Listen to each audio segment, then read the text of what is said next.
So the question for today, how do you work out with intermittent fasting? Now this video is geared mostly toward if you've been using intermittent fasting just for a couple weeks, you're just getting started, maybe you've been doing it for a couple months and you're still trying to get the hang of it, but this is geared for beginning intermittent fasters. So if that's you, make sure you stay until the very end and I'll give you all the details on exactly what you should do to work out with intermittent fasting. Okay, since we're talking about intermittent fasting and working out, I'm wearing my puppies and yoga shirt today. It's kind of ironic because I don't do yoga. I'm not really a yoga fan. Comment below if you feel me, or comment below and let me know if you do, because I've tried to like it and I can't, sorry. Now some common questions I get about intermittent fasting and working out.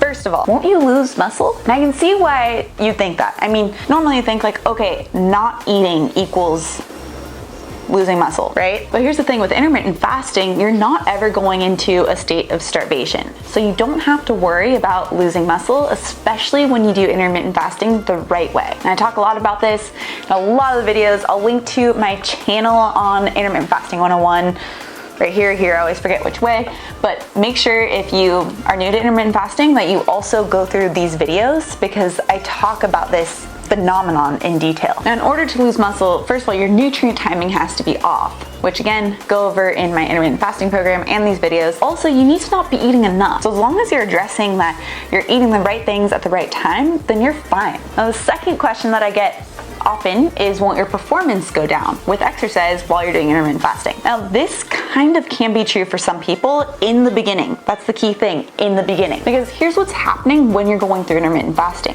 Mitochondria, which is your body's energy powerhouse. The best like metaphor I can think of this is, you know, like in Titanic, the people who were like doing the coals and helping create the energy for the ship. That's what mitochondria is doing, but for all of your cells in your entire body. Now, most people have dysfunctional mitochondria, which means that you aren't producing energy well, which means you're getting a lot of side effects like decreased energy, decreased ability to burn fat.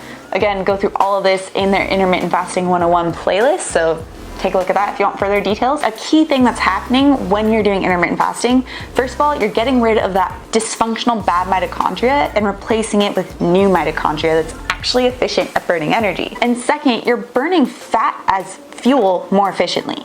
Most people are stuck in the state of burning sugar, which means you're going to have these dips and falls in energy, constant reliance on caffeine. But once you have been using intermittent fasting for a while, your body starts to become really efficient at using fat as fuel, which means a stable energy source. Plus, you get to burn fat as fuel, which is great. That's what most of us want anyway. Now, in the beginning, this can be the first 24 hours, the first week, really depends on the person and how dysfunctional your mitochondria are from the beginning. Your body is in this limbo of trying to use your current dysfunctional mitochondria while in a fasted state. So that can mean in the beginning, the first couple days, a lower energy level, a lower performance level.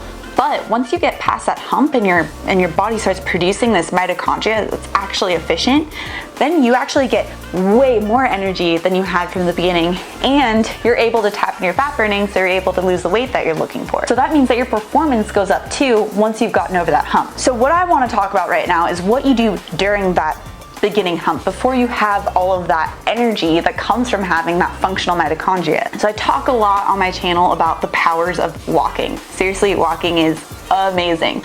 If you suffer from anxiety or if you've had issues losing weight, walking is one of the most amazing tools that you can have. Walking helps decrease your cortisol level, which is your stress hormone, and that's really important for weight loss because cortisol keeps your body in a state of sugar burning and kicks you out of fat burning. So walking helps to decrease your cortisol, which helps to convert your body into more of that fat burning state. So during those first couple of days, could even last a couple of weeks for some people, using walking as much as possible is going to be so important to make it so that you help to push your body further into that fat burning state, and so that you can still get exercise while your performance may still be a little lower from your usual workout. As you guys can tell, I go on a lot of science rants and I like to explain the mechanisms behind what I'm teaching you guys so it actually makes sense and you know what's going on with your body and you stay informed. So if that's stuff you're interested in, make sure that you give my channel subscribe because I do come out with new videos every Tuesday and Thursday. Okay, so what I recommend during that beginning state for intermittent fasting, when you're first getting started and you haven't tapped into that boundless energy yet, is to go on anywhere between a 30 to 60 minute walk or more. You really can't overdo walking.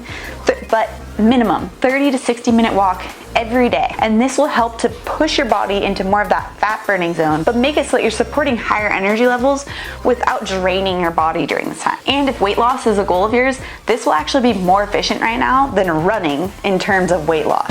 I know, crazy, mind-blowing thought, but if you are interested in this, I do have a blog post all about it, and I'll have it linked down below in the description. Now, once your body has started to utilize those better, higher performing mitochondria, then you can start bringing your normal workouts back in. So if you like high intensity interval training, reincorporate that in. Or if you're a runner, start running again.